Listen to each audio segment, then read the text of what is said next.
Iya, jadi apa namanya konsep Terzaghi mengenai efektif stres itu saya rasa sangat sederhana, sangat simpel, tapi sangat powerful. Nanti akan saya buktikan kenapa sangat powerful ya.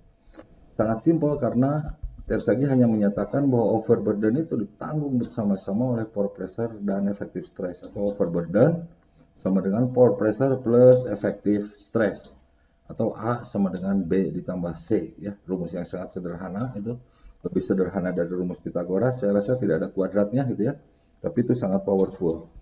Nah, ini rumus atau konsep Terzaghi ini bisa diaplikasikan untuk berbagai hal ya.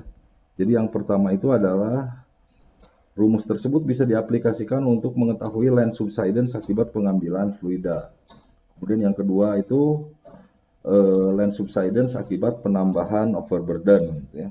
Kemudian geological compaction atau natural compaction akibat penambahan overburden itu juga bisa kita apa namanya analisis dengan menggunakan prinsip Terzaghi. Kemudian yang terakhir, salah satu aplikasinya yang juga cukup penting adalah mengenai pembentukan over pressure. Nah, yang akan saya diskusikan adalah bagaimana mengaplikasikan konsep Terzaghi untuk menganalisis land subsidence ya, itu yang akan kita diskusikan.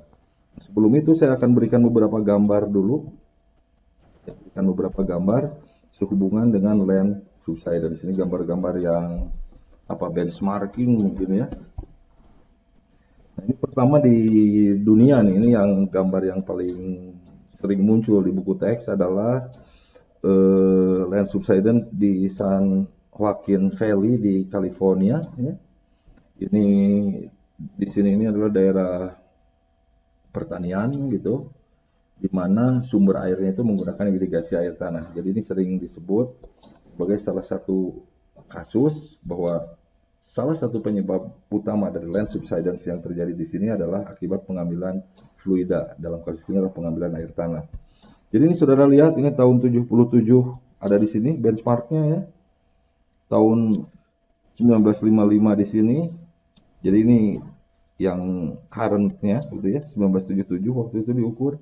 Sementara pada 1955 ground levelnya di sini, 1925 di sini. Jadi ini dan subsidence-nya cukup masif saya rasa ya, seperti itu.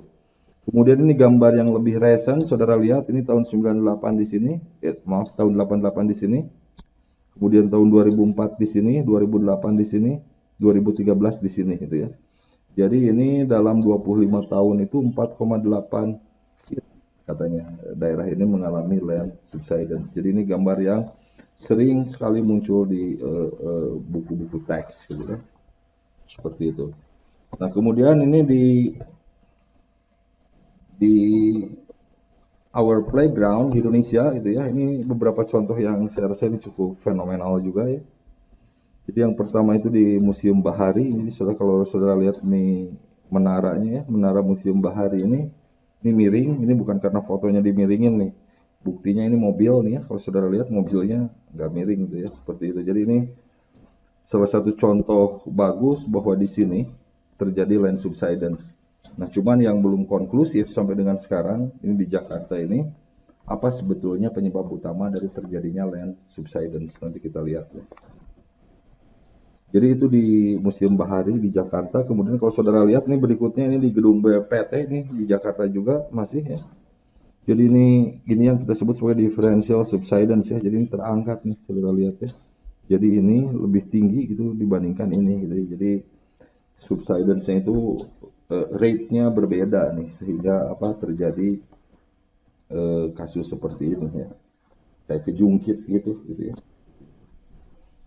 Jadi di Jakarta, yes, Jakarta sedang terjadi subsidence mengenai penyebabnya. Nah, itu masih apa long history ya mengenai penyebab land subsidence di Jakarta. Nah, sekarang kalau kita kategorikan apa sih sebenarnya yang bisa menyebabkan terjadinya land subsidence selain pengambilan fluida. Pengambilan fluida jelas itu akan mengakibatkan land subsidence karena akan mengakibatkan terjadinya grain rearrangement. Nanti akan kita diskusikan ya. Jadi selain pengambilan fluida, itu land subsidence itu bisa terjadi juga karena penambahan overburden stress yang mengakibatkan kenaikan efektif stress. Ini sudah kita singgung tadi, ini kita akan diskusikan lagi lebih dalam. Nah, selain Selain karena effective stress related, kita bisa sebut gitu yang dua ini gitu ya. Land subsidence juga bisa terjadi akibat pergerakan tektonik. Nah, ini tidak ada hubungannya dengan effective stress ya. Jadi misalnya saudara punya normal fault, salah satu blok turun gitu. Nah, itu turunnya tidak ada hubungannya dengan kenaikan effective stress ya.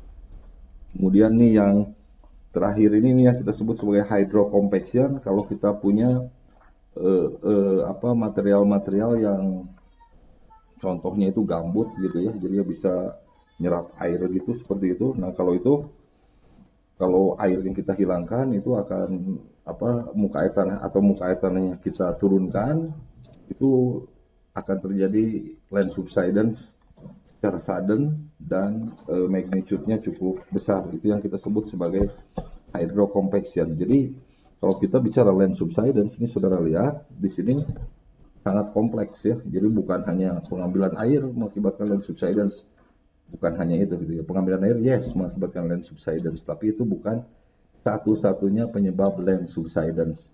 Nah, sekarang kita akan coba bahas mengenai mathematical analysis dari land subsidence, terutama akibat pengambilan air tanah atau pengambilan fluida dan penambahan beban overburden ya. Jadi yang effective stress related ini yang akan kita diskusikan. Karena kuliah ini mengenai aplikasi dari effective stress.